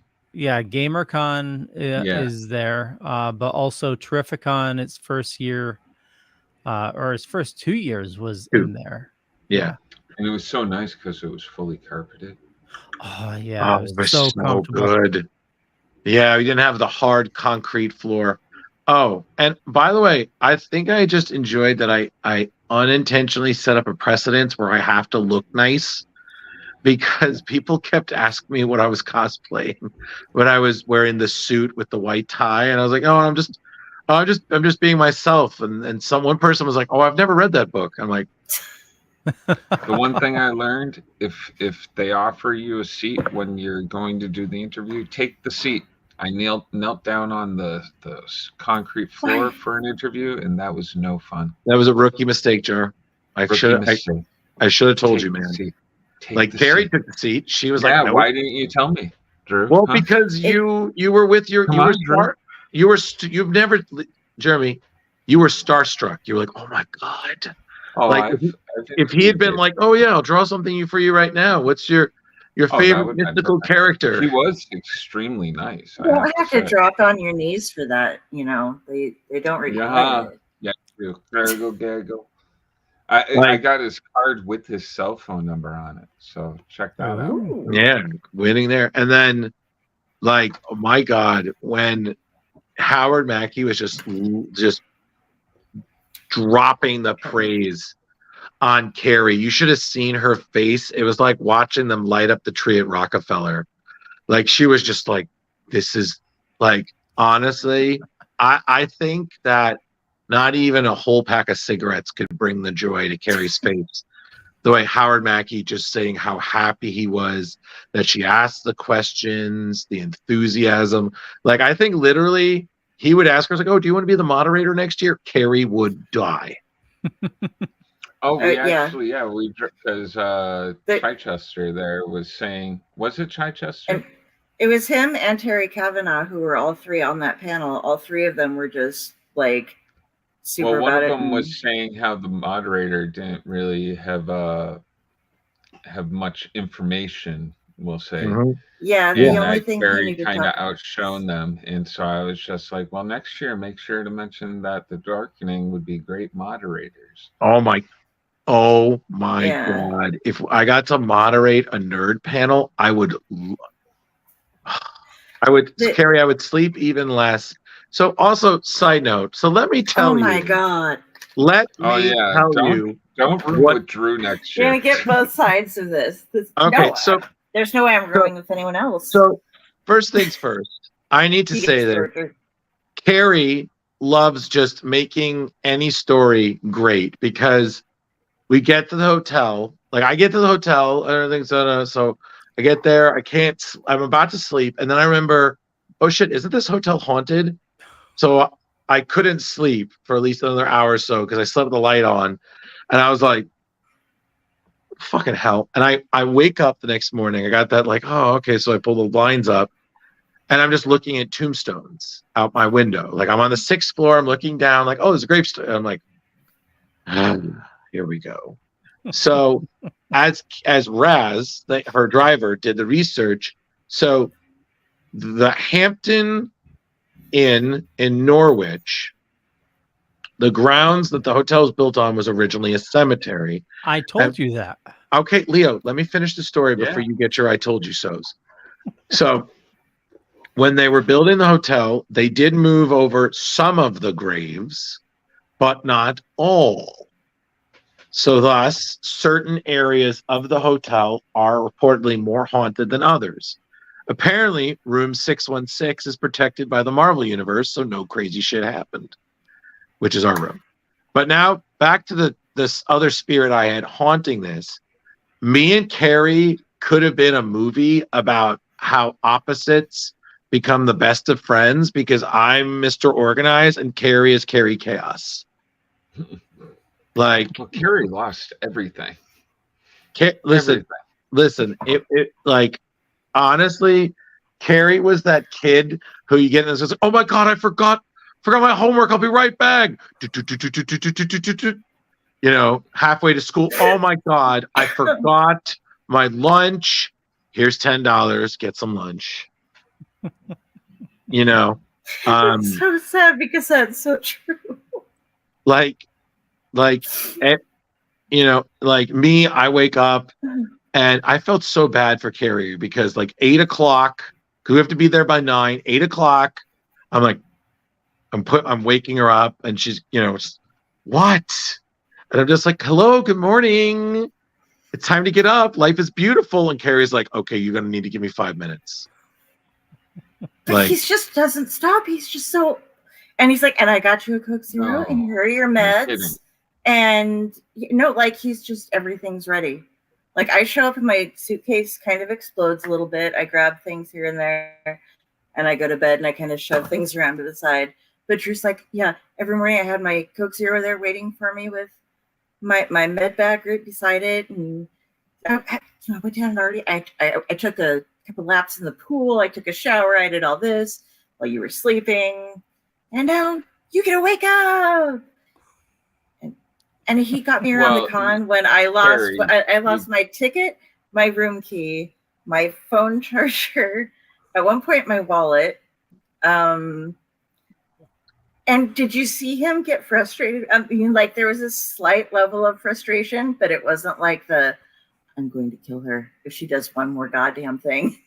Yeah. I'm just gonna kill her.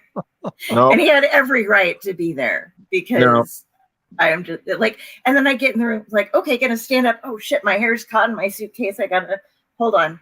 I'll be there. And just I set things down and it falls over, and that's how everything works for me. So I just want to add, I find this the most friggin' hilarious thing ever. Jar Jar, we're all packed up. Drew, thank you so much for your help for everything. We bring everything to my car, load everything in.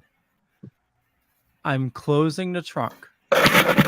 Oh, as soon as the trunk closes, Kari goes, "Do you have a cell phone charger I could borrow?" Oh my god! And I knew it going in. And I was just like, "Oh fuck!" They just got done with everything.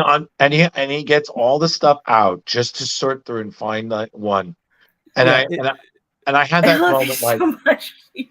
And I just had this moment where it was like, you couldn't have asked him earlier when he didn't. And she was like, well, I wasn't thinking about it then. And it just dawned on me. I was like, your brain is a lightning rod that every once so often a bolt strikes and you have an idea. We're all standing there like completely drained, completely dead. And the second the door closes. And of course, what she needed had to be on the first box that we packed in. So everything's on top of it. Oh, geez, that was friggin' hilarious. I have it, though. This would be said treasure. Oh, I left it in your car? Okay. Yeah. That would explain a lot, because I was like, I searched through everything like 4 or 5 times trying to find it. Kari, you should start a group called Kari Collections, where you just find where you've left all these things over the years and the stories. We'll be called Collectors with a K. There you go. Boom. But no, like I said, everything was great. Everybody had their victories, their great moments. I loved where we were because I was. I loved where we were because we saw so many people just walking in. Like we just casually greeted Anthony Michael Hall walking in. Like it was like, oh, good morning, Mr. Hall. Hope you have a great day and stay away from the dead zones. Yeah.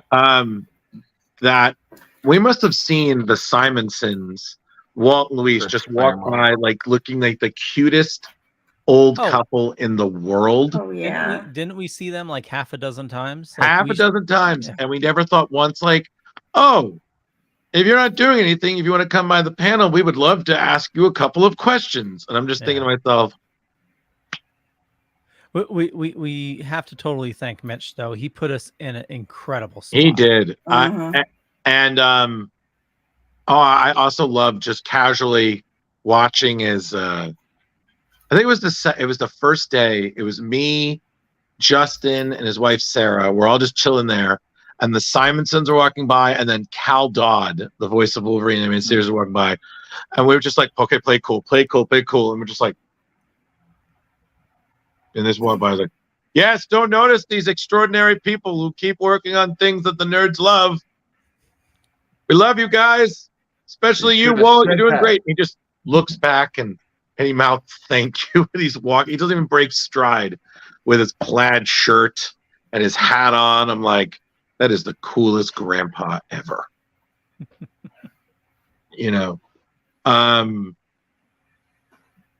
One of these years, I'm going to get a commission and not a print. Because I found out Walt was doing like sketches for like free. You just had to do like a donation to Terrificon, to Hero Initiative. And I was like, oh my God. But those lines were crazy. Yeah. Like him and an hour or so. Yeah, him and Luis. I think they were tied with Jimmy Palmiotti and Amanda Connor. Like those lines were. Kari could have gave you her fast pass, and you could have skipped through the line. Didn't use it. We didn't use it at all. Yeah. So. But yeah, listen, Terrificon was awesome. It's exactly the kind of con I wish every Comic Con could be like. And I don't know, it was just kind of nice exploring that world for a bit, but. I'm good. I gotta speak up because Jeremy brought me this, and I was able to snag both Mackey's and if I can give it Salvatore. Oh my God! You like honestly, you would have. I was so entertaining. And both of them are now my Facebook buddies. Yes, it was so entertaining. Just watching Kari talk to. Like watching Kari talk to Howard Mackey was great, but just her talking to Javier about the difference in Ghost Riders, what he was trying to bring to Danny Ketch when he was working on the book. Like it was just, again, I know very little to nothing about Ghost Rider. Like Kari is the Drew of that. So, That was really cool. That was definitely really great. But, and on top of it, it was also good. I got to give a shout out. It was great seeing Steve Van Sampson of Retro Redoctopus. Got it. Because I could not say it right when he was there. His loyal friend Tim, Tim's beautiful girlfriend, everybody, and I finally got a copy of Steve's book. And Joe was there too. And Joe was there. I'm sorry, I didn't say much to Joe, so I unfortunately forgot. And then PJ was there, right? And Ashes. Yep. Yep. Yep. And then Yo-Yo was there. Yep. Yo-Yo showed up for. Yo-Yo showed up. So it was.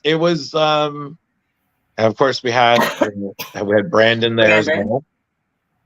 You know, and I don't know about you guys, but you've never lived till you've seen how Brandon just wants to tell off a random guy who just starts a conversation at our table with somebody because he doesn't understand the cosplay, and then just starts talking about other people he met, and it's just you're just watching Brandon just want to be like, all right, cool, great, buddy, can you fuck off right now? We're trying to eat.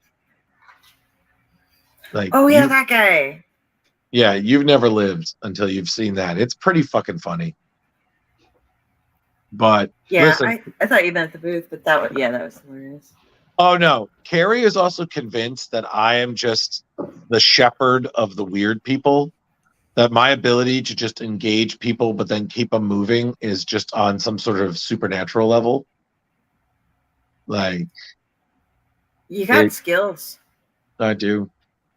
Years of customer service, honey. My only regret is that we didn't go after like Larry, Kenny, and them for. He probably definitely would have. He was very happy to see me when I saw him on the floor. Well, I think again, there's room for improvement for next year. I think Leo's right. Like multiple teams exploring the floor. You know, if one group of people is doing interviews, other people are trying to get interviews. You know, and not flying Delta. Yeah, there you go. Not flying Delta, and I think also, like Leo said, we should also do stuff for getting other stories that are not just the creators. Like it would be really great to talk to some of the cosplayers and getting some of their stories. I mean, everybody has a story. Or the people that are meeting the celebs. Right. You know what I mean? Like you could always ask like, oh, what is one of your more memorable creator experiences, or what's one of your weirder ones, you know, or funnier ones, you know? We've all got those stories. And I think it's another way to expand the show because, you know, because, you know, cosplayers are fans just like us. They've got stories, and why not give a platform where people can be heard? I mean, we saw so many great cosplays this past weekend. I know I photographed a lot of them. Why not? You know, make new friends. Yeah. You know, I'm just waiting for the day we see Leo cosplay something. Gal, they got a couple of things down from us. She had the poison ivy one day, and the Supergirl. Yeah. I think that's friends with Emily's, Chelsea. right? Yeah. Okay, she cool. was awesome For a while. I had no idea her name, but she was chill. Chelsea. She did some judging for the costume contest, and she's just gorgeous. Loved her completely. I just think it was really funny that I kind of oddly became our spokesperson for our neighbors. Like, what was it, Nicholas next to us? Well, I was just killing him with the jokes, and then I think the guy on the other side, Bob, he was just funny. You know. Apparently, he has a YouTube channel. Yes, I heard somebody say, "Hey, I watch your YouTube show." And he's also a teacher. Like that's his full time. The selling is just his hobby. Oh wow. Yeah. So he had a book that I wanted, but he wasn't actually selling it. It was part of a little show. comic like museum kind of thing he was doing. Ooh. Shrine. I was just like, damn you. It's something like that. It was to show like the difference of printing throughout the different eras and stuff in comic books and such. I just remembered at one point when I was not in the suit, I saw the Fantastic Four again, and I was complimenting. And when I'm not in the suit, I have to remind people that I am dead, that I was Deadpoo. And I told the Human Torch is that as I left, I thought of the best joke was just that Johnny Storm is the new Hansel. He's so hot right now. He's so hot. Just Zoolandering him. Oh my God. I have to ask you guys because I never get it. What is it like seeing me in the suit?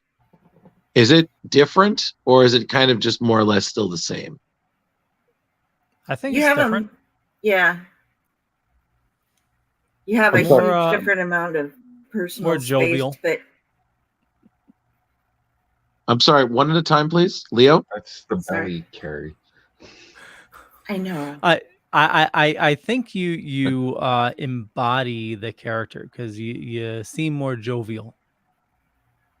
Mm-hmm. I mean, you're normally jovial yourself, but like you're extra jovial when you're Winnie the Pooh.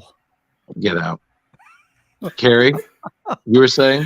I was saying obviously, and yes, I know, Jordan. It's the extra padding in the belly or whatever, but you have that larger area around for you to try to get to. But I don't know why you scare children because you're just so and so happy. I mean, you do good sarcasm too, but from standing away, you're just like, oh, you want to go up and get hugged by that. So I can see exactly why children are afraid of you. Do you have anything to add to this, Jar? No, you're just a swell cat. Meow. What swell cat? What year are you from? Jesus. Oh, come on now. Get out. Go back to go back to your psychiatric hospital in the 1930s, you doctor-looking fuck. You're the bee's knees. Oh. Yeah. Okay, so cat's pajamas. We've got to do. Yeah. Yes, Kari. No, it's the cat's purr right now. So, at some point, I don't know if you guys do horror cons or not. Russ and I are thinking of going to one in the future, but I came up with a perfect cosplay. Okay, I can't. You would actually be perfect. You need one person to go with you, Abbott and Costello, to go to every horror thing, so that you can pose. And Leo, we would make the perfect Abbott and Costello.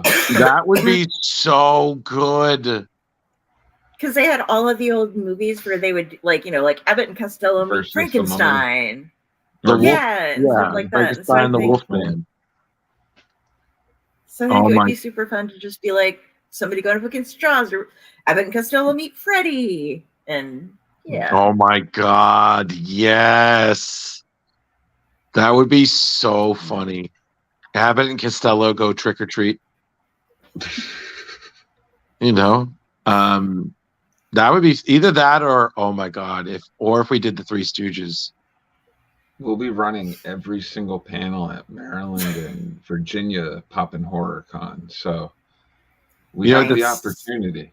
Yeah, this is just how Splash Pages and the Dorkening take over the nerd world. I need to I'm gonna be running the Georgia panels. Remotely. Cool. So that's Friday, Saturday, Sunday. Yeah, Leo's working from home. Yep. I think now I know I have a new goal is one of these is in the future, I want to moderate a panel again because I've done that in the past, but with like Ghostbusters stuff at other cons. But now I was like, no, I want to moderate nerd panels at if I could ever moderate a nerd panel at Terrificon, just goals. The only thing I worry about with you, Drew, is letting anybody have a word edgewise. You're like, motherfuckers, this is my panel. I'm going to ask all the questions. But if I'm interviewing somebody, then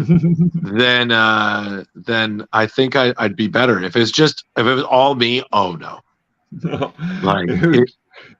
You'd ask all your questions and never would the panel room have a word edgewise. It'd be great though. You ask deep and very good leading questions where whoever you're asking seems to be very intrigued by your question. I felt so bad because I realized I did that thing where you asked like 3 questions in one.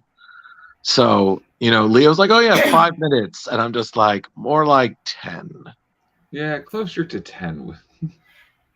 Well, Drew's five last minute... question started at the 6-minute mark, and he's just like, I got one more question for you. I'm like, all right, go for it, Drew. Well, it's 5 to be polite, depending on, their line and whatnot. So. Oh, nobody seemed to mind at all. Yeah. No, absolutely not. And then everybody was really receptive to coming back on the show, which I thought was really great. That's because, all because of you, Drew. No. Yeah. It's all no. Maybe. No, maybe. Once. But listen. Take some credit where credit is due. Like you were talking to these guys where they were like, oh my God, this person actually knows what they're talking about. I just don't, I just believe in, if anybody knows this, Kari has heard me talking about this. I just believe in research. You know what you're talking about, but you just don't ask them the same question 3 million times. And, they just appreciate the variety. Like, it was so funny because I was busting chops with Ron Friends when we were doing before the end of Germany. I don't know if you were there for that, if it was with Ron Friends or if that was Steve, but we're just sitting there busting chops before the thing even started. And he's just so fucking funny, man. And then 1 second we're talking about, the kid who collects Spider-Man or how he has just this hilarious pattern of working on characters that get new costumes or powers and shit and all this. It was really great. But I just think what I love is that everybody has a really good sense of humor. Like I very rarely at Terrificon did I meet anybody that I was like, no. Like, wait, actually, that's a lie. Both me and Jar Jar walked past one person. We're not interviewing this schmuck. Oh, yeah. Yeah. Totally we don't even need to say his name, but both me and Jar were like, no. And, and we did that. We agree. No. Walk right past him and all 4 of his tables. Yes. No, you're awesome, Raz. Who he is. You're permanently the dorkening Uber driver. And I know if I ever need a ride, I'm technically that would be Michelle. I don't care how long I have to wait for the guy. I'll be like, I'm in Massachusetts. Come get me. We're going down the street. Well, it'll be great, if Raz can make it next year. Yeah, it'd be like Mad Max Fury Road, but it's Mad Max Terrific Road. Okay, so she's the Han and you're the Chewie. Well, speaking of that, we need to punch it, Chewie. We are looking at 2 hours. Okay, let's get all right. So thank you to everybody. You know what? Thank you to everybody who was at the con. It was great hanging with the crew, making new friends, solidifying the friendships we already have. There is so much good content coming that we might even have to restructure how we do the show to accommodate all of it. A commercial. Yeah, we got to update a lot. Here's a commercial interview break. But I really hope we're able to do at least one more con this year. If not, it's not the end of the world. But Terrificon, glad that it's on my staple because every year it's just so worth it. So that's me. Yep, I think totally you've agree. said enough for all of us, Drew. All right, cool, good. Because all right, Leo, do you want to do the thing? Yeah, I'll wrap it up. I want to thank everybody for watching this fine evening. For me, just Google me. You'll find me. bunch of stuff. Could be true, could be not. I'm not going to say which is which, but I run a Dorkening podcast network. There's a lot of awesome people on the network doing a lot of awesome stuff. Head on over to thedorkening.com. You can learn more there. Check out our YouTube page. Links are in the show notes up above or down below. Splash Pages Comic Book Club. If you just go to splashpagesclub.com, you'll go to the website. And also Splash Pages Club on YouTube, Twitter, Facebook, everywhere. But yeah, check out the YouTube. We're trying to grow that, do the thumbs up, like, subscribe, and all that. Greatly appreciate it. But yeah, look for all the panels, interviews going up there. And with that, we'll throw it over to Kari. Hey, everybody. Oh my God, Terrificon was the best thing, like most fun thing in my life. But if you want to have some fun, when I'm not hanging out with these guys, having a great time, I am over at the Owlite Network, where Raz, who got me there, is also, and you'll find some of these guys scattered around as well. And we do stuff every Sunday, and we have some shows now Mondays and Fridays. Just look up Carrie Sanders down there on Facebook. If you see a crow, you'll know that's me, and that has links to everything that I'm involved in, as well as all of the Owlite stuff. So. Sounds good. Jar Jar. Hey, I was trying to look up where Georgia Poppin' HorrorCon is so I could give them a shout out for my end thing, but my computer is doing all sorts of funky stuff where I can't look up anything right now. So I'm just going to say, check out Georgia Poppin' HorrorCon, where you'll see the Still Token doing handling all the panels, and Leo Pond will be right behind them, making sure that they do a good job and making sure that it goes out to all you people to hear it and see it. And God damn it, where is it at? It is at, I just pulled it up. It's going to be at the Columbus Trade and Convention Center. There you go. Go there. Yeah. Get tickets. And if you tune in, I'm going to be the voice of Dog. Yes. It'll be, whoa.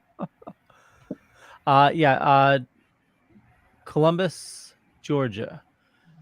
The Columbus Convention and Trade Center in Columbus, Georgia. Well, do that, people. Go check that out. It'll be a great time. I'm going to definitely be checking it out because I want to see what to prepare for Maryland and Virginia Poppin' HorrorCon. Hell yeah. Mr. Drew.